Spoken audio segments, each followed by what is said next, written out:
Saludos, bienvenidos nuevamente. Continuamos con la lectura del Bhagavatam. Estamos por leer el texto 18 en el capítulo 15. Om Namo Bhagavate Vasudevaya. Om Namo Bhagavate Vasudevaya. Om Namo Bhagavate Vasudevaya. Narmani Udara Ruchira Smita Sobitanim. Heparta Herjuna Sakekuru Nandanetim Sanyal Pitani Naradeva Hridis Prisani Smartur Lutanti Hidayam Mamamadavasyam. La traducción del verso es la siguiente. Dijo Arjuna: Oh rey, sus bromas y conversaciones francas eran placenteras y estaban hermosamente adornadas con sonrisas. Los llamados que me hacía, tales como oh hijo de Prita, oh amigo, oh hijo de la dinastía Kuru, y toda esa cordialidad, hoy todo me viene a la memoria y por eso estoy abrumado. Podemos aquí recordar que en el verso de ayer, que vamos a ir un momento, no solamente, ayer quedó explícito que no solamente es que Arjuna está recordando a su amigo y extrañándole, sino que también ayer en palabras de él mismo, él dice que se da cuenta, él sabe que su amigo en realidad era el Señor Supremo. Y él sabe que a ese Señor Supremo, que mucha gente se acerca a él para servirle y buscando liberación, lo sirven a él. Yo le pedí que fuera el conductor de mi carruaje, dijo Arjuna. En el verso de hoy, él recuerda sus bromas, la forma en la que Krishna le hablaba y tal. En este verso se entiende que Arjuna está recordando las bromas, las conversaciones, la forma en la que Krishna le hablaba a él, recordando que esa persona quien bromeaba con él y quien se dirigía a Arjuna era la suprema persona, era la verdad absoluta, eh, jugando y comiendo conmigo. Bueno, en el siguiente verso vamos a ver cómo Arjuna dice que comíamos juntos y pasábamos el tiempo juntos. Vamos al siguiente verso. Verso 19. La traducción dice así. Por lo general, ambos solíamos vivir juntos y comer, sentarnos y pasar el tiempo juntos. Y en los momentos de uno elogiarse por actos de heroísmo, si a veces había alguna irregularidad, yo solía reprochárselo diciendo: amigo mío, eres muy veraz. Incluso en esas horas en que su valor era opacado, él, siendo el alma suprema, solía tolerar todas esas cosas que yo decía, excusándome tal como un verdadero amigo excusa a otro o como un padre excusa a su hijo. Y como podemos notar antes de leer este significado, todos los versos anteriores, Arjuna estuvo recordando incidentes en los cuales y momentos en los cuales él salió bien librado, momentos en los cuales pudo tener un ingenio fuera de lo común, él y sus hermanos, y él llega a darse cuenta que todo ello fue por la presencia de Krishna, por la gracia de Krishna. Ahora en estos versos, en el verso de hoy, bueno, en estos dos que leímos, él está recordando momentos de intercambio directo y personal con Krishna, a diferencia de los otros recuerdos, la otra reflexión que Arjuna tuvo, que era, como dije, de momentos en los cuales él y los Pándavas salieron bien librados de alguna situación de peligro, tal vez, o de algún otro, alguna otra escena que salió de la norma. Aquí Arjuna está recordando momentos, especialmente en donde él compartía con Krishna, como aquí acabamos de leer. Arjuna recordando que Krishna me llamaba de esta manera, Krishna cuando me hablaba estaba sonriendo y bromeaba y comíamos y pasábamos el tiempo juntos y a veces yo le reprochaba algo y él me toleraba como si fuéramos así como un niño, como un padre tolera a su hijo, excusa a su hijo y lo perdona. Ni siquiera el padre tiene que detenerse a... Sabemos, ¿no? Incluso quienes no tengamos hijos, pero no es algo tan difícil de saberlo, que un padre tolera las faltas menores de su hijo.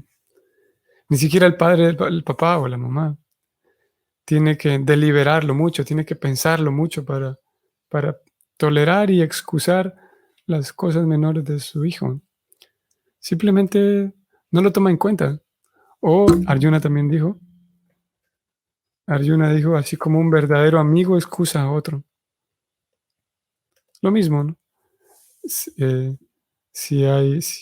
tenemos una amistad con alguien, una amistad buena y profunda, no hace falta pensarlo 2 veces para em, disculpar por algo menor a tu amigo. Ni siquiera se piensa en eso, ¿no? Simplemente dices, ya no causa molestia. No es un asunto, eh, no es algo que tenga que pensarlo tanto, porque em, eh, movidos por el afecto, tanto de la amistad, por un lado la relación de amistad o la relación de padre e hijo, en ambos casos movidos por el amor, ni siquiera hay que prestarle tanta atención a las faltas menores. Se perdona y ya, ¿no? Y la persona, tanto el padre, en el caso del padre con el hijo, como en el caso también de los amigos, ni siquiera es que uno se queda pensando en lo que ocurrió, simplemente ocurrió y eso se excusa y ya está, no queda ahí en la cabeza, siempre y cuando son cosas menores. Arjuna dice eso de Krishna, de que Krishna me toleraba como con amor genuino y verdadero, ¿no? Vamos al significado, que como dije es corto, y vamos a pasar a leer el tercer verso de hoy. Muy bien, el significado es el siguiente. Como el Señor Supremo Sri Krishna es omniperfecto, sus pasatiempos trascendentales con sus devotos puros nunca carecen de nada en ningún aspecto, ni como amigo, ni como hijo, ni como amante. El Señor disfruta de los reproches de amigos, padres o novias, más de lo que los himnos védicos, que de una forma oficial le ofrecen grandes y entendidos eruditos y religiosos. Palabras interesantes, ¿verdad? No es nuevo esta afirmación hecha por Prabhupada. No es nueva hasta en todos los textos previos a este capítulo 15, que es donde estamos. Tanto en la Gita como en los 14 capítulos previos a este texto en el que estamos. Prabhupada lo ha mencionado un par de veces. Cómo a Krishna le complace más la devoción pura y espontánea ofrecida por sus devotos puros. Eso le complace más que todos los himnos védicos que se puedan ofrecer de manera así oficial, de manera así simplemente ritualística. Posiblemente esos himnos védicos y esos rituales védicos estén llevados a cabo con mucha opulencia, con muchas con protocolos muy bien observados, con una exactitud en cuanto a las normas, los horarios y todas las demás normas que se tengan que observar en cuanto a estos actos oficiales de religión.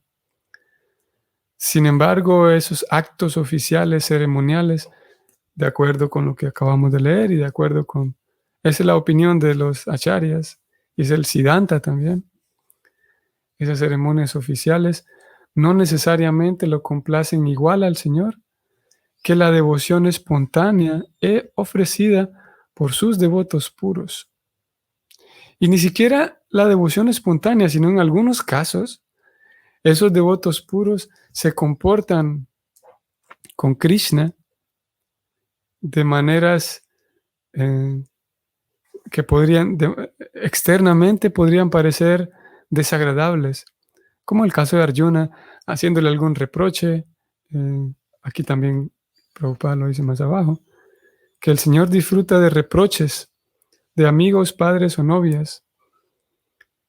Aparentemente esos devotos, en algunos casos, no siempre obviamente, estos devotos puros, como en el caso de Arjuna, cuando él lo está recordando aquí, que él, movido por la amistad que tenían, le reprochaba o sí, no solamente un reproche, pero también podemos recordar a los amigos de infancia de Krishna que se burlaban de él. Las escrituras describen todo esto.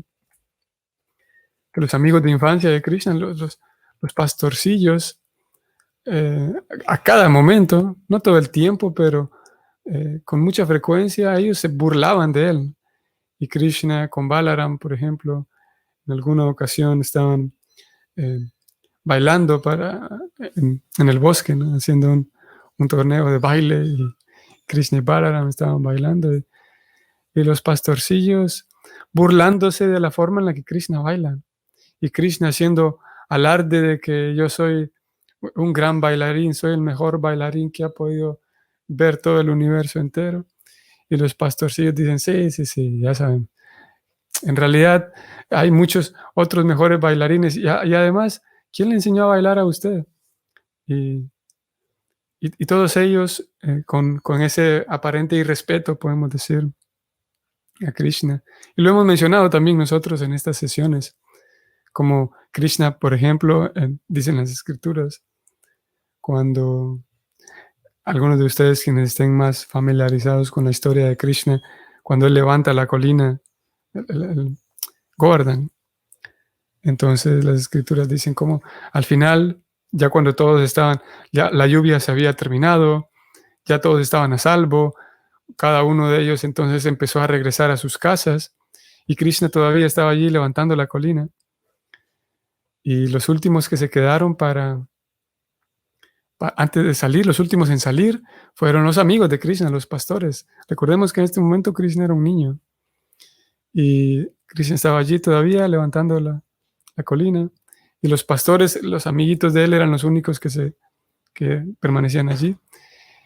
Y ellos permanecían porque ellos estaban convencidos de que entre todos nosotros estamos levantando la colina.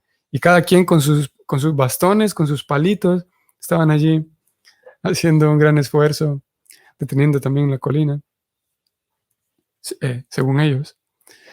Y todos dijeron, bueno, y eran muchos ellos, ¿no?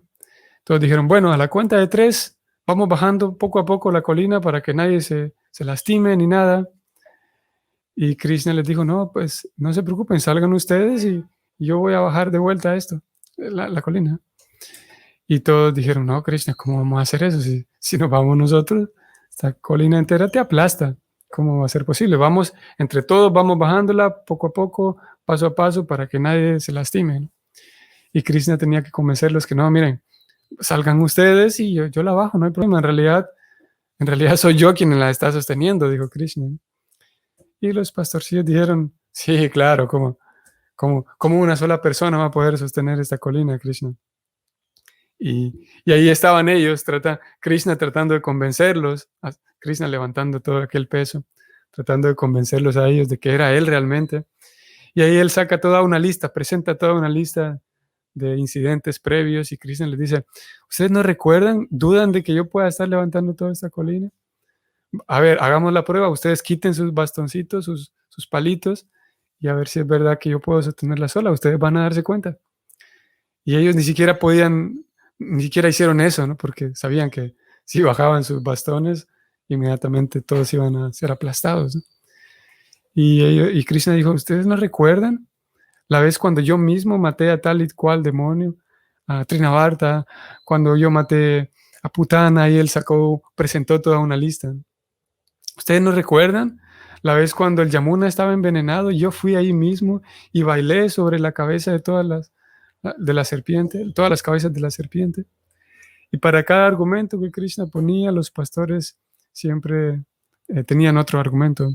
Y ellos decían, bueno, Krishna, lo que pasa es que tú pudiste matar a tal y cual demonio porque ese día tu mamá había hecho una oración especial y tal. Y para cada argumento de Krishna, los pastores realmente estaban convencidos de que su amigo era otro amigo más, un niño más como ellos. Y ahí estaba Krishna tratando, mientras por un lado hay una cantidad tan grande de sabios y santos y yogis místicos dedicados a tratar de complacer a la verdad absoluta, para que esa verdad absoluta les permita salir del universo material y entrar al mundo espiritual. Aquí estaba esa misma verdad absoluta, tratando de convencer a sus amigos que él mismo podía levantar esa colina. Y, y finalmente él accedió. Y él dijo, bueno, si les parece bien, entonces yo bajo la colina y ustedes vean cómo hacen. Él baja, quita su mano y libera un poquito en realidad el peso de toda la colina de Govardhan. Y claro, todos los palitos y los bastoncitos de sus amigos, algunos de ellos se quebraron y muchos de ellos cayeron al suelo, no pudieron soportar el peso, muchos de los niños también. Algunos se desmayaron y prácticamente todos se desmayaron por el peso mismo de la colina y tuvieron que despertar y darse cuenta, asombrarse ahora que sí, que es su amigo quien está levantando la colina. Nuevamente los sorprendió, así como en tantas ocasiones los había sorprendido sus actos sobrenaturales de Krishna. Ellos salieron y Krishna volvió a poner la colina. La cosa está de que menciono todo esto porque mismo en ocasiones Krishna termina siendo, como decíamos, sus amigos se burlan de él y él tiene que convencerlos. Imagínense, Dios tiene que pelear y argumentar y contraargumentar para convencer a otros de que sí, de que Él es capaz. Cuando, como dije, hay una cantidad tan grande de personas que está ya convencida de la supremacía de la verdad absoluta. Pero Krishna disfruta mucho más esos intercambios, de acuerdo con las escrituras, de acuerdo con los grandes acharyas y como lo acabamos de leer aquí. Él disfruta más esos reproches que incluso todas las ceremonias y todos aquellos acercamientos oficiales y ceremoniales que otras personas puedan tener. Por el hecho de, y la clave aquí es, la devoción pura. Porque obviamente un devoto puro a veces también puede realizar actos ceremoniales y oficiales también. Y esos actos también serán recibidos por Krishna. Aquí la clave es la devoción pura. Ayer también hablamos de los lilas y el tatua, ustedes recuerdan. Lilas son las actividades, como acabamos de relatar un poco la actividad de Krishna levantando la colina. Y el tatua es la filosofía detrás. Y cuando sabemos que Krishna apareció hace 5.000, aproximadamente 5.000 años, y él aparece nuevamente hace 500 años, esta vez en la forma de Chaitanya, ¿no? Y Chaitanya, entre toda la misión toda la obra de Chaitanya y toda la misión abarca diferentes áreas, ¿no? Y una de ellas, muy interesante y muy importante, Chaitanya le encarga a un grupo de sus discípulos muy íntimo, en realidad el grupo de discípulos más cercano a Chaitanya, que son los famosos 6 Goswamis de Vrindavan. Y él les pide a los 6 Goswamis dos cosas. Les pide varias, pero les pide dos cosas que son principales. Y una de ellas es estudiar todos los libros, los textos védicos que tienen miles de años de antigüedad, estudiar esos textos y producir nueva literatura que dé base a la práctica del bhakti. O sea, sustentar, en otras palabras, encontrar un sustento escritural basado en los shastras, en las escrituras, encontrar argumentos que validen la práctica del Bhakti Yoga, como la práctica del Bhakti Yoga es eso, es una ciencia, Y ellos mismos, ahora, después de estudiar todos estos textos, producir nueva literatura que sea eso, en un color científico, que ellos puedan validar la, la, eh, la realidad científica del Bhakti y presentarla a las nuevas generaciones. O sea, podemos decirlo en pocas palabras, Chaitanya les pide a sus discípulos que establezcan el tattva, que la filosofía de la conciencia de Krishna, porque Chaitanya Mahaprabhu inició lo que hoy conocemos como el movimiento Hare Krishna. En realidad fue iniciado por él. Y después de Chaitanya, hace 500 años que se funda y se inicia el movimiento Hare Krishna, que consiste en principalmente el canto del mantra Hare Krishna en congregación y de manera individual. Les pide a sus discípulos entonces, y lo hacen ellos, que den sustento al Bhakti. Y es la razón por la cual nosotros leemos el Bhagavatam hoy por hoy, es porque la misión encargada de parte de Chaitanya a estos 6 Goswamis, parte de esa misión consistió en, entre todos los textos védicos, ellos identificaron que el texto principal entre todos ellos es el Bhagavatam. Por esa razón nosotros leemos el Bhagavatam, porque estamos en las líneas, pertenecemos a ese movimiento Hare Krishna, que más adelante, con el paso del tiempo, hay toda una historia muy interesante allí. El vínculo que hay entre Chaitanya y todo lo que ocurrió a un nivel histórico, en un sentido histórico, hasta la llegada de Prabhupada, por ejemplo, es muy interesante todos los acharyas, las personas involucradas, hasta Prabhupada, que llega a Estados Unidos en el 65. Y Prabhupada entonces trae consigo el Bhagavatam. Y ese Bhagavatam presenta, y que fue comentado también por Srila Prabhupada, el Bhagavatam mismo presenta la ciencia de conciencia de Krishna. Prabhupada le brinda un significado hermenéutico que es para dar más guía al lector contemporáneo, guía para cómo absorber mejor esa ciencia espiritual que fue escrita hace 5,000 años atrás. Por otro lado, Chaitanya aparte de pedirle a sus discípulos, a ese grupo de discípulos que produzcan literatura basada en la literatura autorizada que son los Vedas, por otro lado, Chaitanya les pide que vayan, ese grupo, que vayan a aquellos lugares en donde hace 5,000 años Krishna vivió. Porque resulta que en el tiempo en el que Chaitanya apareció, o sea, en lo que occidentalmente se conoce como la Edad Media, aproximadamente en el año 1500, Krishna en la forma de Chaitanya apareció en 1486, exactamente. Y en ese tiempo, en la India, se sabía de Krishna, claro, pero no se sabía, nadie sabía en dónde Krishna había caminado, en dónde Krishna había estado presente. Y Chaitanya aparece, él que es mismo Krishna, aparece para pedirle a sus discípulos, este grupo de 6 Goswamis, que vayan y descubran dónde está Vrindavan. Ese Vrindavan que se menciona en las escrituras, vamos a descubrir dónde está localizado.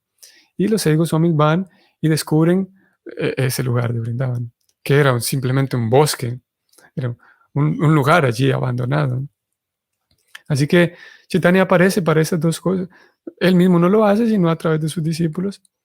Y el mismo acto de Chaitanya, pedirle a sus discípulos que hagan estas dos cosas, escribir literatura basada en la filosofía y descubrir los pasatiempos de Krishna, que son las historias de Krishna. Ese mismo acto se cuenta como una historia más, como un pasatiempo más de Krishna. Y los personajes involucrados, tanto Chaitanya como los 6 Goswamis, esos personajes también y esa historia misma se puede analizar teniendo en cuenta la parte filosófica de fondo, teniendo en cuenta el tattva de fondo. Y ese tattva es que los Goswamis, a quienes Chaitanya les pidió estas tareas, también ellos tienen una personalidad particular muy, muy interesante. Así como Krishna vino y apareció en la forma de Chaitanya, en realidad estos Goswamis vinieron directamente también del mundo espiritual, siendo personas muy cercanas a Krishna, y aparecieron aquí como sirvientes de Chaitanya. Y gracias a ellos, entonces, hoy por hoy conocemos dónde se llevaron a cabo esos eventos, las historias de Krishna, conocemos esos lugares, esos bosques, Brindavan como tal. Y también gracias a ellos tenemos esas bases filosóficas para todo lo que estamos hablando y estudiando. Ellos naturalmente se cuentan también como devotos puros. Y teniendo como base esa filosofía y esa ciencia que abarca filosofía y pasatiempos, como dijimos, nos da un marco de protección para que no nos ocurra como a muchas personas les ocurrió ya en el pasado. Después de Chaitanya ocurren algunas cosas, pasan un par de siglos y llegó un momento en el que la ciencia del Bhakti sufrió algunas, algunas dolencias y llegó un punto en el que a muchas personas les gustaba el Bhakti, pero se había perdido la parte filosófica, el tatua se había perdido. Entonces muchas personas, voy a volver aquí al texto para mostrarles algo. Prabhupada habla aquí aquí está. Prabhupada habla de amigos, hijos y amantes de Krishna. En los versos que leímos ayer también presentaba esa lista de amigos, hijos, amantes, parientes. Entonces llegó un momento en el que mucha gente le gustaba el Bhakti, pero no había el suficiente sustento filosófico. Entonces mucha gente, había reuniones de bhaktas, o aparentes bhaktas, o pseudo bhaktas, podemos decir, y se había degradado tanto el asunto de que alguien decía, bueno, las reuniones eran para decir, bueno, ¿a usted qué le gustaría hacer en el mundo espiritual? A mí me gustaría ser un árbol. ¿A usted qué le gustaría? A mí me gustaría ser un amigo de Krishna. ¿Y a usted? A mí me gustaría ser una gopi, una novia de Krishna. Entonces, y se volvió muy famoso, naturalmente, porque el alma condicionada de lo que más sufre es de lujuria, de acuerdo a las escrituras. Entonces se volvió mucho más común y proliferó más aquellos grupos que decían ser en el mundo espiritual, ser las novias y las esposas de Krishna. Así que las reuniones consistían en todas aquellas personas que llegaban a esas reuniones, hombres y mujeres, se vestían como las novias de Krishna, se vestían como las gopis de Krishna y imaginaban, ayer también hablábamos de la espiritualidad imaginaria, imaginaban que ellos tenían una relación tan cercana y tan íntima con Krishna, a tal punto que se volvió realmente absurdo el asunto. Y había muchos grupos por todos, no por todos lados, pero en ciertas áreas de la India, habían muchos de estos grupos que habían vuelto barato el asunto a causa de y debido a la falta de rigor filosófico. Solamente estaban atraídos por, mira Krishna, qué bonito, cómo juega con sus novias, cómo juega con los amigos, cómo juega con las vacas, pero ellos habían perdido el sustento filosófico. Y las personas respetables de aquellos lugares, debido a este disparate que se había creado en base a, o basado en la devoción a Krishna, aparente devoción a Krishna, las personas respetables en aquellos lugares empezaron a ver el bhakti como algo de menos, como una tontería, como algo sin sentido. Por lo tanto, empezaron a ver a aquellos supuestos devotos también como personas no muy serias. Y en ese momento, para esa época, que como digo, había una proliferación de diferentes grupos y cada grupo tenía su desviación. Cada grupo tenía una dolencia que carecía de, como digo, en general todos carecían de filosofía, pero cada uno tenía desviaciones particulares. Y en ese momento aparece en la escena, que para esto habían transcurrido ya unos cuantos siglos después de Chaitanya, aparece en la escena Bhakti Vinoda Thakura. Algunos de ustedes están familiarizados con él. Y Bhakti Vinoda Thakura entonces aparece para poner orden nuevamente y él hace una tarea similar que los Goswamis en su tiempo. Él escribe muchos libros sustentando cómo el Bhakti no es algo barato, así como todos estos grupos lo han tomado barato. Y Bhakti Vinoda Thakura empieza a producir libros y empieza a producir literatura para que aquellas personas respetables en la sociedad vean que el Bhakti tiene sustento filosófico. Y no solamente tiene sustento filosófico, sino que es una ciencia. Por lo tanto, aquellos grupos que se decían practicantes del Bhakti fueron encarados de manera frontal por Bhaktivinoda Thakura y fueron desenmascarados por él. Y su hijo, Bhaktisiddhanta Saraswati, toma también esa tarea y continúa con esa misma lucha, es una lucha de defender la ciencia de Krishna, defenderla y desenmascarar a tantos sinvergüenzas y engañadores que en nombre de querer llevar una vida espiritual habían vuelto barato todo, y no solamente barato, sino realmente habían hecho daño a algunas personas. Para darles un ejemplo, para ir concluyendo, veo que el tiempo nos llegó. Había, en el tiempo de Bhaktivinoda Thakura, había personas que, y en la biografía, una de las biografías de Bhaktivinoda Thakura se relata esto, que había uno de estos yogis que él decía que él era Bhagavan, que él era Krishna, solamente que había aparecido en esta forma de un yogi. Y por lo tanto, a todas las personas de esta comunidad, la forma de bendecir esta comunidad es que tienen que traerme ofrendas, ¿no? Porque yo soy Bhagavan, yo soy Krishna.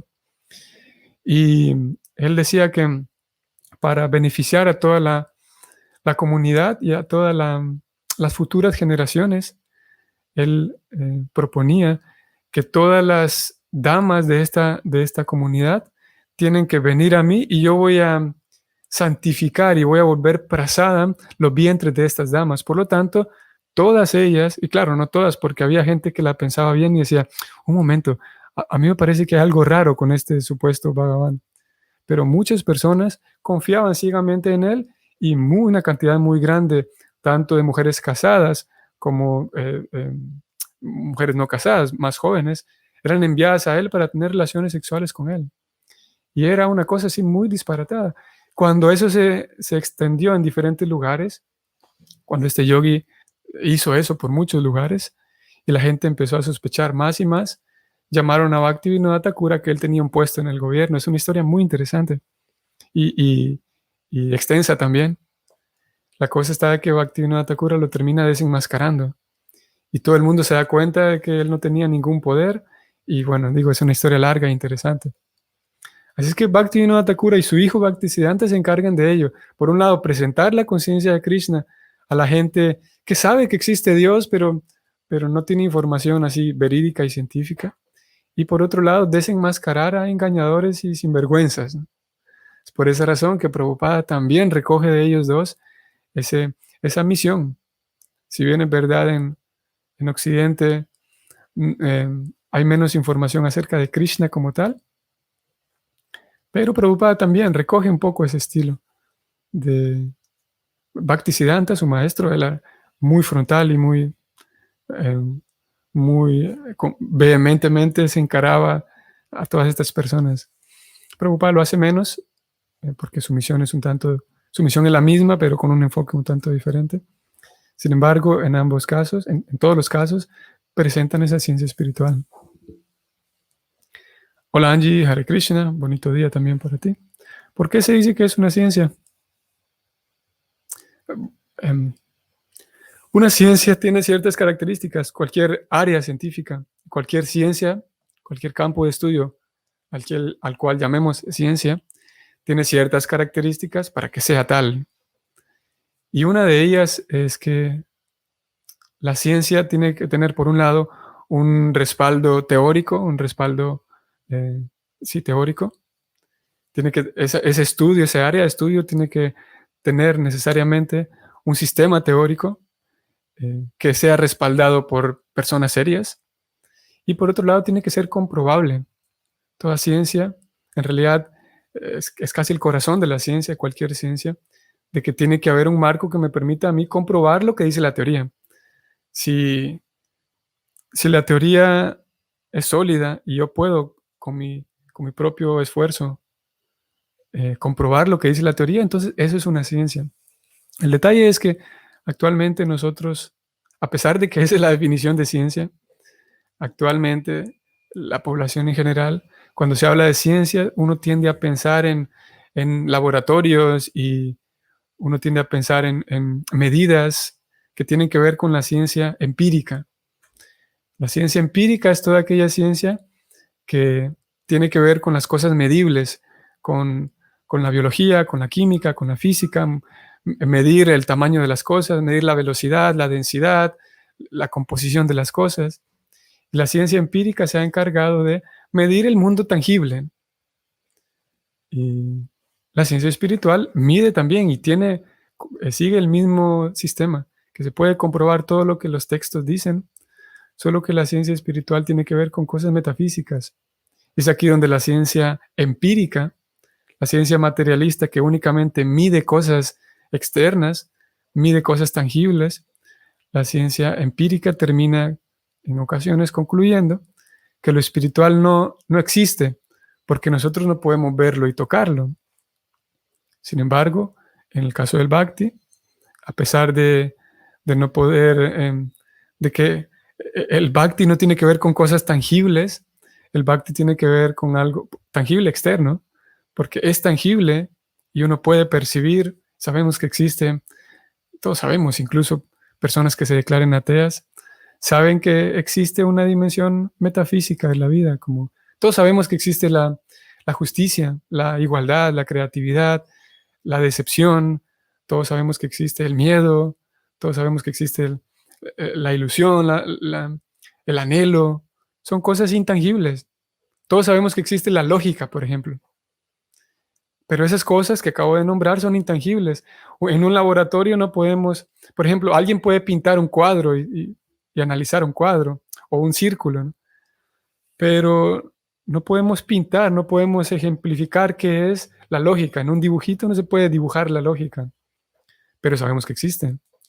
Entonces la ciencia espiritual tiene que ver con elementos no tangibles, físicos, así como la biología, la química, por ejemplo, estudia los químicos, todos los componentes químicos de los cuerpos. La ciencia espiritual estudia diferentes elementos metafísicos de la vida. Y sí se puede comprobar todo lo que la ciencia espiritual plantea, y en eso consiste el Bhakti, que uno pueda hacer el acto de observación y de comprobación está presente en cualquier ciencia y también en la ciencia espiritual. En ese sentido es una ciencia.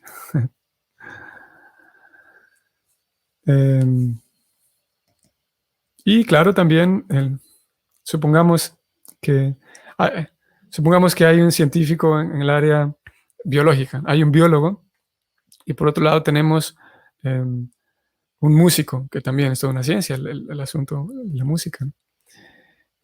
Vamos a poner mejor un biólogo con un matemático. Y un matemático afirma que 2 y 2 son 4. Y el biólogo dice 2 y 2 más son 4. Claro que esta es una afirmación tan básica que es difícil contradecir, pero en el caso de que se pudiera, un biólogo partiendo del conocimiento biológico no puede comprobar una ecuación matemática. O sea, para yo poder comprobar si 2 y 2 son 4, tengo que hacer esa ecuación matemática, tengo que resolverla, ¿no? Por mucho que yo sea un buen biólogo, que sea un buen pintor o que sea un buen músico, mis 30 años de músico, mis 30 años de biólogo, no me sirven mucho para poder comprobar una ecuación matemática. Claro que un biólogo también tiene que saber de matemática, ¿no? El punto aquí es que para poder comprobar yo si una ecuación matemática está bien resuelta o no, yo tengo que hacer esa ecuación matemática, tengo que resolverla, ¿no? Por mucho, repito, por mucho que yo sea un buen pintor, un buen músico, un buen biólogo. Entonces, similarmente, la ciencia espiritual hace ciertas afirmaciones y plantea ciertas premisas. El detalle con muchas personas dentro, no solamente científicos, sino personas que defienden la ciencia materialista, ellos basados en que, bueno, la ciencia materialista, o alguien tiene 30 años como físico, 30 años como biólogo, como químico, entonces Dios no existe. Y en este caso, para poder afirmar o negar una premisa científica, yo tengo que ejecutar todo el proceso para concluir que sí, esto es falso o es verdadero. Si alguien afirma que una ecuación matemática está mal hecha o está bien hecha, en cualquiera de los dos casos, si alguien afirma eso, si alguien lo defiende o lo censura, sin antes haber hecho una ecuación matemática, entonces la persona está siendo anticientífica. Porque un científico deberá hacer el proceso científico, y el proceso científico significa tener una observación, ejecutar la actividad y entonces tener una conclusión. Si alguien saca una conclusión antes de ejecutar el proceso, eso es anticientífico, ¿no? Entonces le pasa a muchas personas que se enfrentan a afirmaciones de carácter metafísico y antes de ejecutar alguna actividad metafísica ellos dicen, no, no funciona. No, Dios no existe, no funciona. Esa afirmación, esa postura es anticientífica, porque para poder afirmar o negar algo tengo que ejecutar el proceso. Y si alguien niega sin ejecutar el proceso científico, eso es anticientífico. Y lo mismo del otro lado.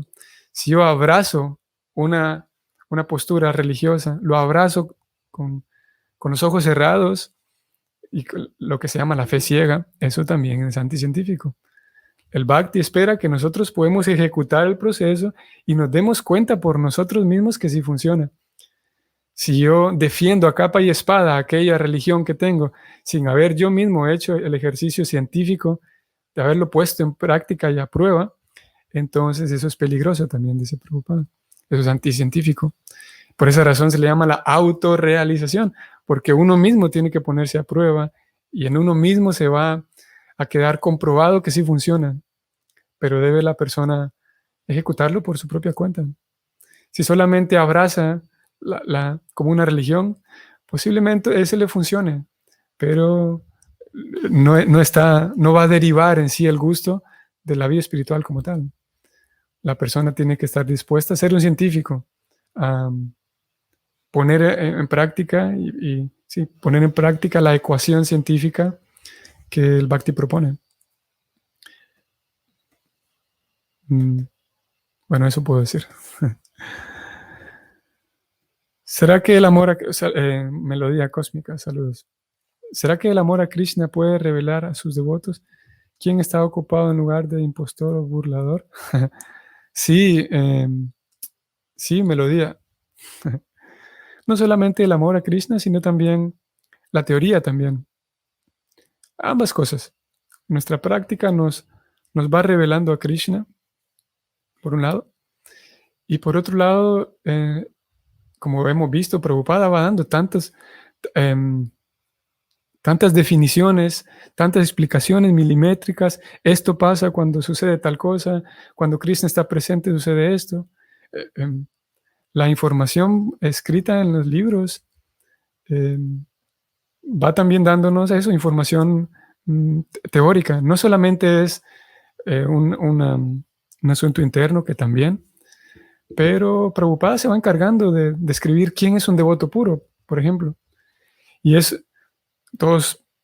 no sé si todos conozcan, que familiarizados estén con este libro, La ciencia de la autorrealización, un libro muy básico en la conciencia de Krishna. Y hay un capítulo que tiene 3 secciones, y ese capítulo se llama distinguiendo los falsos al guru falso de los engañadores, una cosa así. Y Prabhupada ahí en 3 secciones habla de qué es un guru, quién es un engañador, cómo reconocer un guru de verdad, cómo reconocer un verdadero devoto. Toda esa es información que está dada. No necesariamente va a venir desde el corazón, sino que esa teoría ahí está. Y en la medida en la que la persona, el devoto, tiene una vida impecable y transparente, ese mismo devoto, como en el caso de Prabhupada, puede encarar a los engañadores sin envidia. Y Prabhupada lo hacía. Y es muy conocido que Prabhupada a veces recibía personas importantes en su habitación. Y es interesante y conocido el hecho de que Prabhupada a veces les decía sinvergüenzas en su cara. Prabhupada les decía que ustedes son sinvergüenzas, políticos que no hacen nada, cosas así. Y en muchos casos, curiosamente, la persona se retiraba de la habitación de Prabhupada agradeciéndole. Porque en la medida en la que yo tengo integridad, puedo encarar esas cosas sin que la persona se sienta atacada. Y era el caso de Prabhupada. Como digo, encarar eso con amor. No se trata de aplastar a la persona por ser un engañador. Se trata de con amor y con compasión. No es de de aniquilar y fulminar a la persona, sino abordar el tema, pero con compasión. Y eso no es fácil. Eso realmente eso sí viene con la limpieza del corazón. Cuando el devoto pueda ver que aquí hay un engañador y ya no voy a tener hambre de desenmascararlo solamente por disfrutar de verlo destruido a esta persona. Ya aquí estamos hablando de otras ligas, de otras cosas. Estamos hablando de un corazón que ya está limpio y no disfruta eso, no disfruta de que el engañador sea aplastado, porque el devoto sabe que esa persona que está engañando también es otro devoto de Krishna, que de alguna otra manera la ilusión lo está utilizando para engañar más personas, pero el devoto de Krishna no se la toma personal incluso con los engañadores, porque ve con compasión incluso a los engañadores. Muy bien, vamos a detenernos aquí y entonces nos vemos mañana. Que tengan un día provechoso